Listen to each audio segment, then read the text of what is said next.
Jake Harlan had seen worse. He'd faced down pirates off the Horn of Africa, tracked insurgents through night vision in the Afghan hills, and once stared down a shark off Coronado. So when a white HOA envelope fluttered onto his porch like a piece of junk mail, he barely blinked. He stepped out into the warm Georgia morning, boots thudding on the wooden steps. Maddie's laughter floated through the open window. Her wheelchair squeaked slightly as she spun in circles under the backyard shade sail. It was her favorite place belt, just for her therapy sessions and freedom time. Jake picked up the envelope, eyes narrowing slightly. No name on the front, just the HOA seal. Inside, a typed letter, 3 paragraphs long and cold as stone. The swing structure in his yard was classified as non-conforming. He had 7 days to remove it or face escalating fines. He didn't curse. He didn't shout.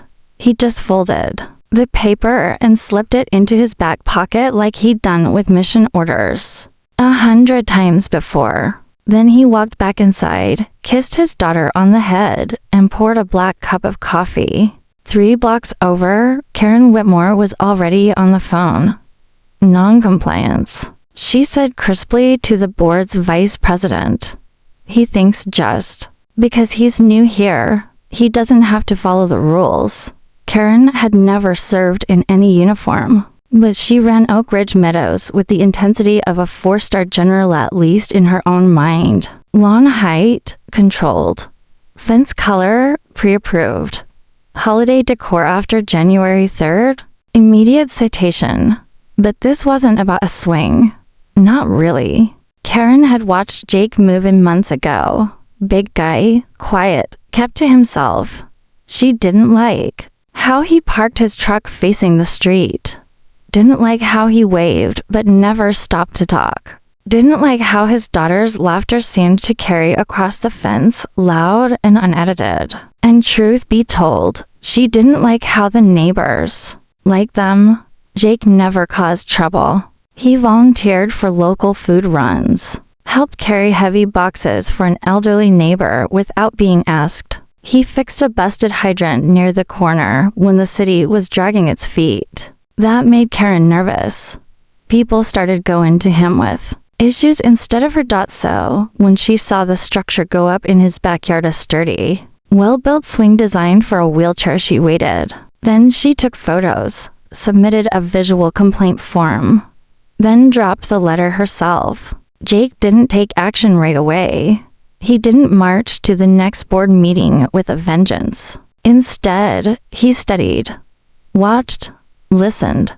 He called his neighbor, Travis, a former Air Force pilot who'd lived under Karen's regime for years. "She's hit me for wind chimes, man," Travis muttered through the phone. Said the sound violates the peaceful ambience clause. Jake chuckled once. No humor in it. That weekend, Maddie's swing stayed up. Jake added a second support beam to make it stronger, reinforced the bolts, painted the wood a soft beige, same color as the community's fencing, just for fun. The following Monday, another letter arrived. This one came with a warning. Fines of up to $100 per day. Legal escalation and board review. Jake didn't move. Instead, he emailed the HOA. Brief, professional.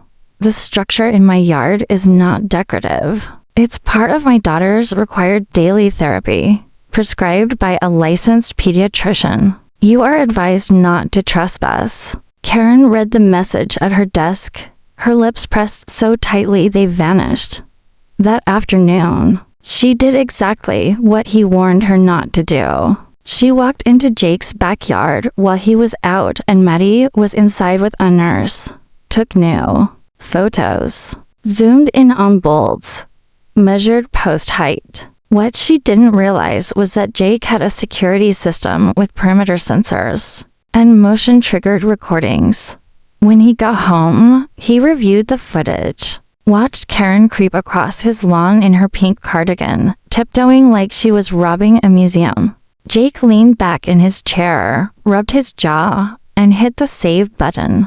Then he picked up the phone not to call the HOA, but to make a different call, one that started with a quiet, calm phrase, "I need to report an incident on private property involving a minor and an unauthorized adult." The operator paused. "Sir, are you in immediate danger?" Jake didn't hesitate. "Not yet, but someone else might be." And with that, the game changed. Because Jake hadn't started this fight, but now it was personal. Jake sat on the back porch, hands folded, his gaze fixed on the small wooden structure standing firm in the backyard. It wasn't just a swing set. It was a sanctuary. A place where Maddie, who couldn't run or climb, could still feel the breeze, laugh under the sky, and just be a kid. She loved it. And Karen hated that. Earlier that month, Jake had spent every spare hour building it. Not from a kit but custom. Reinforced wood, padded harness swing, wide enough for Maddie's wheelchair to roll right into place. A small shaded canopy over the top so she wouldn't overheat. Everything was measured. Everything's safe. The therapist had called it a game changer. For Maddie, it meant a little freedom outside her usual therapy chair, without staring at hospital ceilings. Karen, though, had seen something different. An unauthorized structure in full view of her walking path. She even told the board it was an eyesore that clashed with neighborhood continuity. She used words like non-standard materials and impact to community symmetry. Jake translated that as, "You don't like what you don't understand." He hadn't built the swing in defiance. He had gone through the guidelines, tried to find loopholes, even emailed the HOA with plans attached weeks before construction. No response. Just silence. Then letters. Then the trespassing. Travis stopped by again that evening. He brought cold lemonade and a folder under his arm. "You're not gonna like this," he said, laying down printed HOA policies. "There's no clear section on therapy structures. They treat everything like it's either a shed or a pergola. If it doesn't have a roof or a door, they don't know what to call it." Jake flipped through the pages, his jaw tightening. "So they're using the gray area to push people around." Exactly. The next morning, Jake sat Maddie in her swing like always. She squealed with joy, clutching the straps. Her nurse, Connie, filmed a short clip to share with her therapist. Laughter filled the yard. But on the other side of the fence, Karen stood with her little notepad again, jotting something down. She didn't wave. She didn't smile. She just stared. Jake stepped forward. Calm, collected. "You're trespassing on my daughter's joy," he said, not loud, just clear enough. Karen didn't flinch. "The board will be escalating this." Jake glanced down at her notepad. "You ever ask yourself why you're so fixated on a swing that's helping a child smile?" Karen sniffed. "This isn't about your child. It's about order." Jake smiled, but it didn't reach his eyes. That's what every tyrant says before they fall. That night, Jake filed an ADA complaint. He attached pictures, letters, and even the footage from Karen's backyard visit. The officer at the sheriff's office had already flagged the incident for legal review. Trespassing on property with a child present. That wasn't something they took lightly. But Jake wasn't finished. He printed off every HOA violation he could find: photos of other board members' sheds, satellite dishes, unapproved landscaping, even Karen's own mailbox, which was 6 inches taller than regulation. Every last detail. Filed and time-stamped. This wasn't revenge. It was strategy. And Jake knew how to fight a war without ever throwing a punch. 2 days later, Karen held a surprise board inspection. 5 members came by unannounced. Jake saw them coming from his upstairs window. He didn't greet them. He simply opened the gate, let them walk in, and turned on the camera at his front door. They examined the swing. Measured things. Spoke in hushed tones. One woman even whispered, "It's actually kinda cute." Karen shot her a glare. Jake didn't speak until they were leaving. He stepped onto his porch and said, "Would you like to see Maddie's prescription? Or maybe I should forward it to a judge instead." Karen's lips parted, but no sound came out. The board members shuffled awkwardly, nodding goodbyes, unsure whether to side with policy or with the man they just realized wasn't going to be pushed. That evening, Travis came by again, this time with news. "You're not gonna believe this," he said, handing over a printed HOA email. Karen had scheduled a special vote to initiate formal legal action against Jake. "They want to sue you for non-compliance." Jake read it twice, then once more. He looked out at Maddie, who was now curled in her blanket on the porch swing, humming quietly to her music. He didn't speak for a full minute. Then he said, "All right, we do this my way. Now." And just like that, the swing wasn't just a structure anymore. It was a line in the sand. The air was quiet in Oak Ridge Meadows that Thursday morning. Too quiet. Jake was up before sunrise. As always, old habit. He jogged a short loop around the block, watching the neighborhood light up one house at a time. Flags flopped lightly in the breeze, sprinklers clicked to life. A picture-perfect community if you didn't know the rot under the paint. Maddie was still asleep when Jake returned, so he made breakfast, eggs, toast, and cut up fruit. Her nurse, Connie, arrived shortly after, cheerful as always. But at 10:07 a.m., the quiet broke. Connie opened the front door, eyes wide. "You're gonna want to see this," she said softly. Jake stepped out and saw a beige sedan parked across the street. Karen was standing in the grass by her car, holding her phone. She wasn't pointing it at houses or mailboxes. She was filming Maddie, not the swing, not the structure. His daughter, Maddie, completely unaware, was doing her therapy, exercises in the yard, slow stretches in her chair, guided by Connie. But Karen stood like a statue, phone held high, panning like a documentary filmmaker capturing wild animals. Jake didn't shout. He didn't move fast. He simply walked across the yard with steady, purposeful steps. Karen saw him coming and adjusted her phone angle without lowering it. "Don't come closer," she snapped. Jake stopped 10 feet away. "What exactly are you filming?" "Evidence," she said. "This entire setup violates Section 1(4)B. The child is being exposed to equipment in open view." Jake stared at her. "The child has a name, and you just documented her without parental consent. That's illegal in this state." Karen's mouth tightened. "I'm a board member. I have the right to record violations." Jake looked down at her phone. "You're not recording violations. You're recording a disabled child mid-therapy." He stepped closer. "And I've got it all on my own security footage." Karen's hand trembled slightly. "You're intimidating me. I'm reminding you," he said, voice steady, "that you crossed a boundary that doesn't get walked back." Karen pulled her phone back like it burned her. "You'll be hearing from our lawyers." Jake nodded once. "Good. So will yours." She got in the car and drove off fast, bumping the curb on her turn. Connie came over, looking shaken. "I recorded some of that," she said, holding up her phone. "Just in case." Jake placed a hand on her shoulder. "Good thinking." That afternoon, Jake visited the sheriff's office in person. He handed them a USB with video clips, timestamps, screenshots, and statements. The deputy on duty didn't say much at first, but his expression hardened as he read through it. "Did she know your daughter was being filmed?" he asked. Jake nodded. She looked her in the eyes. The deputy whistled low. "All right. We're escalating this. This isn't an HOA complaint anymore.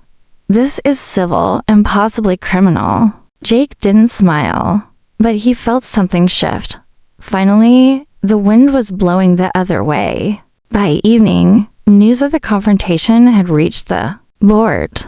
An emergency meeting was scheduled for the next night close to residents. But Jake knew how to listen when he needed to. Travis knocked on his door just before sunset. "You hear the latest?" he asked. "Karen's trying to spin it," says. You lunged at her. Jake blinked. "I was 10 feet away. On camera. She's playing the scared victim card. Says she feared for her safety." Jake nodded slowly. "Let her. She just gave me the last thing I needed." He walked to his desk, opened a locked drawer, and pulled out a folder with documents, legal contacts, ADA guidelines, a letter from Maddie's doctor, and now the civil complaint. He paused, staring. At one picture Karen had taken a blurred shot of Maddie mid-swing. You could see her smile through the pixelation. Jake whispered to himself, "This is the last time she gets close." The next morning, Karen received a letter of her own served by a deputy. Before breakfast, it wasn't from the HOA. It was a formal cease and desist order for harassment and unlawful filming of a minor. Karen's hands shook as she read it. She had thought she was tightening her grip, but she hadn't realized she just wrapped her hands around a rope tied to a much heavier weight. And that weight was about to drop. Jake never flinched easily. But even he had to admit what came next caught him off guard. The day after Karen received her cease and desist letter, Jake expected things to cool down. But they didn't. If anything, the fire spread faster. A new HOA letter arrived on his doorstep, this one thicker than the rest. Stapled, signed, and dripping with legal jargon. It wasn't a warning anymore. It was a formal notice of community non-compliance, citing unauthorized construction, failure to remove after notice, and most shocking of all, creating an environment hostile to board operations. In the fine print, there was an ultimatum: remove the swing within 72 hours or face legal action and forced removal. At Jake's expense. Jake read it twice. Then again. He sat back in his chair, fingers steepled under his chin, staring at the wording. It wasn't just enforcement. It was war. That same afternoon, things got stranger. The lawn care crew, usually reliable and friendly, skipped his yard. The community email newsletter, which usually featured neighbor birthdays and dog walking etiquette, ran a quiet blurb at the bottom. Please remember that all residents are expected to maintain properties within HOA standards. Excessive displays or modifications will be handled accordingly. Civil, passive, targeted. Even Connie noticed it. "They're trying to freeze you out," she said. "Make you feel like you don't belong." Jake wasn't surprised. This was a classic maneuver. He'd seen it 100 times overseas. Isolate, discredit, remove. Only this time, it wasn't happening in enemy territory. It was happening in his own backyard.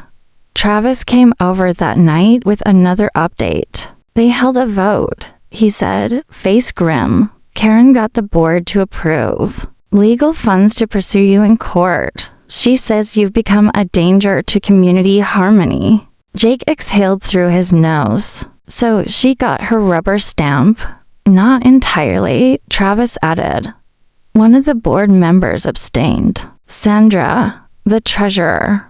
She looked uncomfortable the whole time. Said she didn't sign up for this kind of drama. Jake nodded slowly.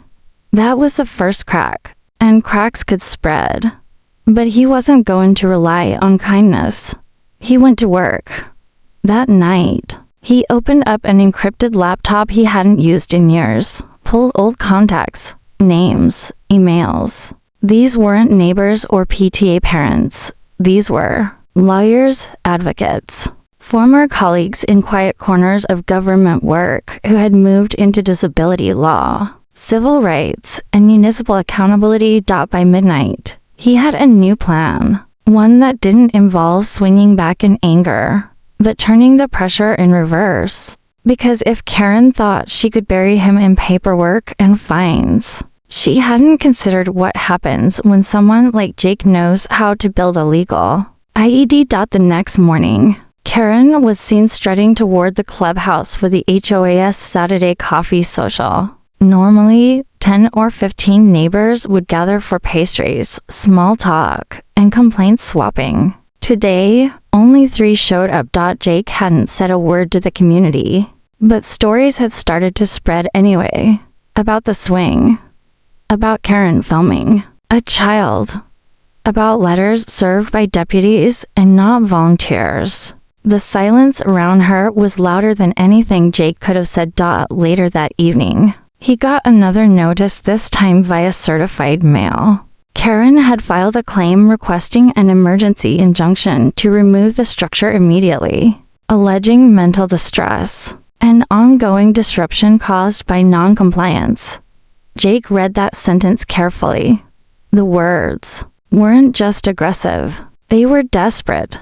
The next morning, Jake stood in his driveway, arms folded, watching the street as a silver Mercedes pulled up. It wasn't a sheriff. It was his new attorney, Jessica Monroe, sharp-eyed, fast-talking, and relentless. Former DOJ, disability rights prosecutor, now private practice. She stepped out, shook his hand once, and said, "You ready to make an example out of someone?" Jake smiled for the first time in days. "Let's start with the board." Jessica opened her briefcase. "Good, because I've got HUD on the line, an ADA complaint ready to file, and a civil harassment suit that's going to ruin Karen's next few weekends." Jake turned toward the house, where Maddie was swinging quietly in the evening breeze. He knew the fight wasn't over. In fact, it was just beginning. But now, he wasn't fighting alone. Jessica didn't waste time. Within 48 hours, she filed an official complaint with the Department of Housing and Urban Development. The documents detailed not just Karen's harassment of Jake and Maddie, but a clear pattern of HOA discrimination against families with accessibility needs.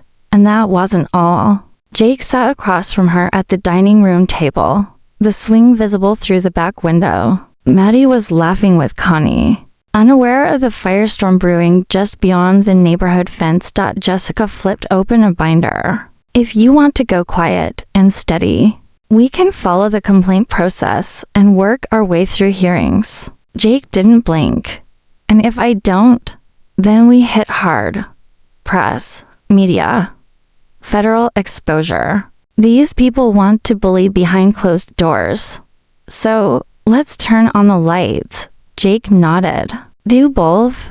But while you handle the legal side," he slid a folder across the table, "I'll handle the rest." Inside were printouts, photos, satellite images, and zoomed-in screenshots of homes in Oak Ridge Meadows. Sheds in violation, deck extensions built without permits, fencing that clearly broke the community-style guide. Jake had done recon, and it turned out the board wasn't as compliant as they claimed to be. Jessica skimmed the documents. "These are all current board members, all 5, including Karen." She paused at one photo. "Is that a hot tub behind a privacy screen?" Jake nodded. "Installed last year. No permits on file. Her neighbor told me it lights up in 3 colors and breaks the noise ordinance every weekend." Jessica chuckled. "Well, this just got a lot more interesting."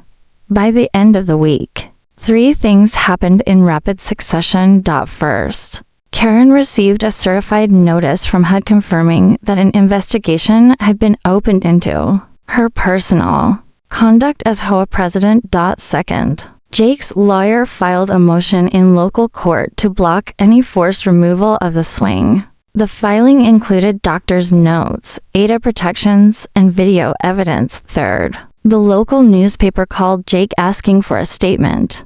He didn't give them one. Not yet. He wasn't done building his position. But the real shock came the next Monday. Jake attended the next HOA board meeting. He didn't speak. He just sat in the back, silent and still, like a statue with a purpose. Karen spotted him the moment she walked in. Her smile faltered just slightly. The meeting opened as usual with a reading of last month's minutes and a couple of neighbors arguing over tree trimming. But halfway through, Sandra, the treasurer who had abstained during the vote, raised her hand. "I want to revisit the matter of board-initiated legal action," she said calmly. "I've reviewed the bylaws again, and I believe we acted prematurely." Karen's head snapped toward her. "We voted. It passed." Sandra didn't flinch, barely. "And I wasn't aware we were pursuing someone with a federally protected medical need." Jake's eyes didn't move, but he could feel the energy shift. Another board member, a tall man in a blue polo named Greg, spoke next. "Sandra has a point. If this gets out, and we look like we're bullying a disabled child," Karen interrupted, her voice sharp. "We followed procedure." Jake stood slowly. "I didn't come to argue," he said, calm as ever.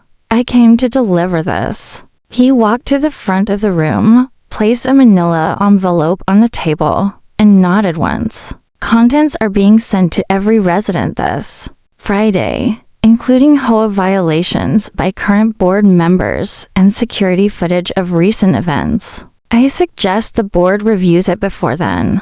Karen didn't touch the envelope. No one did. Jake walked out without another word. Back home, Maddie was coloring pictures at the table.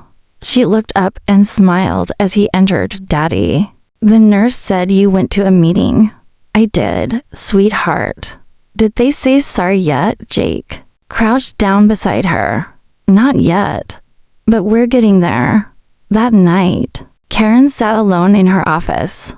Her inbox had 4 new messages, one from HUD, one from the board lawyer, and 2 from neighbors asking if the rumors were true.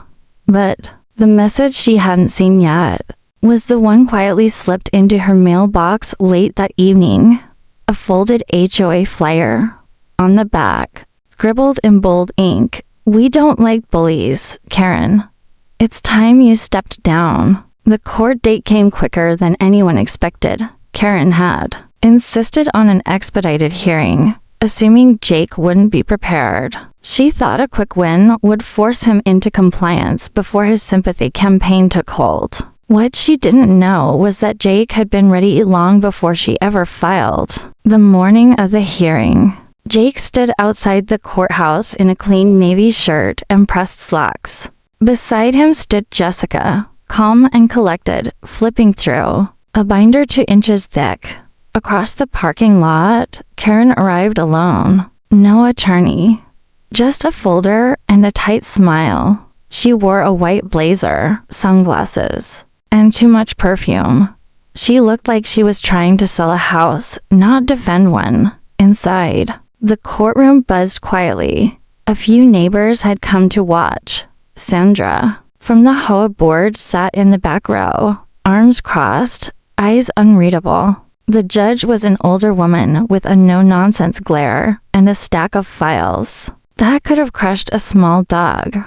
When the case was called, Jake sat quietly as Jessica rose to speak first. "Your Honor," she said, voice calm but razor sharp. "This is a case about discrimination disguised as policy. My client, a decorated combat veteran, built a therapy structure in his backyard for his disabled daughter. He notified the HOA.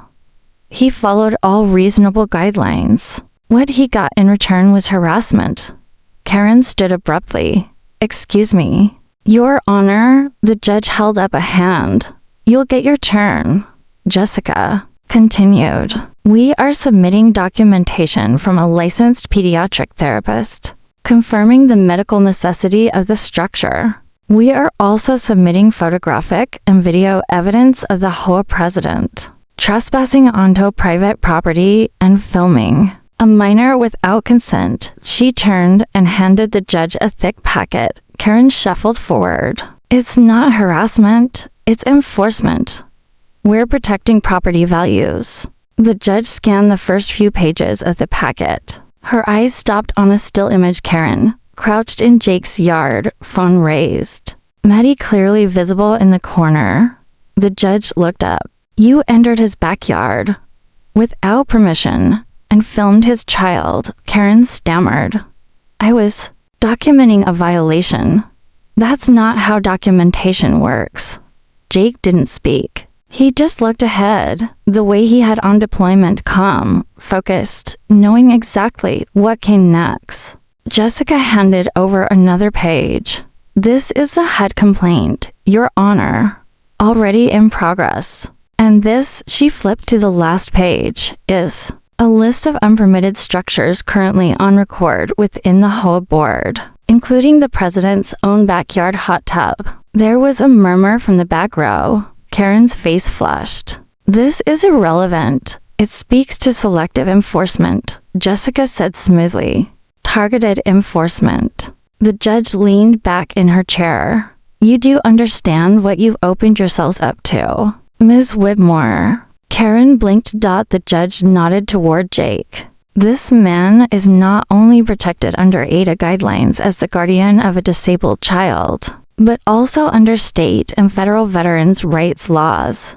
You didn't just step over a line, you jumped it in heels. Karen started to speak again, but the judge had already made her ruling. The injunction is denied. The therapy structure will remain in place. Furthermore, I'm recommending this matter be reviewed by county civil mediation. If the HOA cannot govern responsibly, the county may intervene. Jake exhaled slowly. Jessica closed the binder. But just before they stood to leave, something unexpected happened. Sandra from the HOA board rose from her seat. Your Honor, may I speak? She asked. The judge allowed it. Sandra walked forward, cleared her throat, and turned toward Karen. For the record, I'm resigning from the board as of today. I joined to help neighbors, not to hurt them. This has gone too far. Karen's mouth dropped open, but no sound came out. Sandra looked toward Jake. I'm sorry. We should have stopped this sooner. Jake nodded once. Appreciate that. Outside the courtroom, reporters were already gathering. Someone had tipped them off. Jessica gave a brief comment, nothing flashy, just facts. Jake didn't stop to talk. He walked to his truck, opened the back door, and helped Maddie down from the seat. She hadn't gone inside, but she was beaming from the window. She rolled up next to him. Did the judge like my swing? Jake smiled. She liked it just fine. That evening, Karen got home to a notice posted on her door. Not from the HOA, this one was from a group of neighbors. It was a petition requesting her immediate resignation. By the end of the week, the neighborhood had changed. The lines that once divided Oak Ridge Meadows into picture-perfect symmetry now split in a different way between those who supported Karen and those who suddenly didn't. Jake didn't gloat. That wasn't his style. He didn't post online. He didn't answer the door when reporters came by. He just kept doing what he'd always done, making breakfast, adjusting Maddie's swing, and quietly walking the perimeter of his property with calm, measured steps. But even silence has its weight, and Karen was starting to feel it. The petition on her door had grown legs. It moved through the neighborhood fast. By Saturday morning, 36 residents had signed it. By Sunday evening, 54. That was more than enough to force a recall vote. The community was turning, and Karen knew it. Inside her house, she was unraveling. She spent her nights crafting frantic emails to the remaining board members. She called emergency meetings that no one attended. She threatened legal action, slander suits, even retaliation through community fines, but nothing landed. Even Greg, her once loyal vice president, had gone quiet. Jake, meanwhile, was making his final preparations. Not for war, but for closure. Jessica returned with news that changed everything. The county mediation is moving forward, she said, setting down a manila folder on Jake's kitchen table. And here's the kicker they want to open a hearing to the public. Jake raised an eyebrow.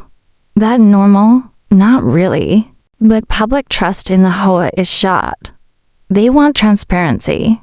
Jake flipped through the folder. Inside were internal emails the board had exchanged during the earliest complaints. Jessica had obtained them through discovery. What they revealed made Jake stop reading. One thread stood out. Karen had written, "The man's military background is irrelevant. He's using the kid as a shield. I don't care if she's sick, he's violating HOA policy." Jake didn't speak for a long time. He handed the page to Travis later that night. Travis read it twice, then slowly shook his head. She really thought she could say that in writing and walk away clean. Let her try, Jake replied. The following weekend, the mediation hearing was held at the county's municipal building. It was supposed to be a quiet administrative session, just a judge, some HOA representatives. And Jake. Instead, over 70 residents showed up. The room was packed. Some stood along the back wall. Some brought coffee and lawn chairs. No one clapped. No one cheered. But the message was loud. Karen entered 10 minutes late. Her once pristine posture now sagging under pressure. Her lawyer, a jittery man who looked like he hadn't slept, carried a binder and avoided eye contact. Jake and Jessica sat at the front, calm, ready. The mediator opened the session, but it didn't take long for things to unravel. Jessica presented the full case: harassment, selective enforcement, trespassing, and violations of the Americans with Disabilities Act. Then she laid out the internal emails, now entered into public record. When the Karen quote was read aloud, the room shifted. A quiet gasp. Someone muttered under their breath. Karen looked like she was made of glass and someone had just tapped the first crack. Jake stood only once, and only for one sentence. I have served in places where we fought for the idea that everyone deserves dignity. That swing was never a violation. It was a gift to my daughter, and no one gets to take that from her. He sat. The room stayed silent. Karen's lawyer tried to respond, but every word sounded like noise in a room that had already made up its mind. The mediator concluded the session with clear recommendations. The HOA must amend its rules to reflect ADA compliance standards. The board must undergo third-party retraining, and Jake's property would be permanently grandfathered into compliance, swing and all. And then came the final note. As for the board president, the mediator said without blinking, multiple ethics concerns have been raised. A vote for removal is now recommended to the homeowners association at large. Karen stood, red-faced, and left before the session ended, outside. Neighbors watched her pass without a word. Jake didn't follow her. He didn't need to.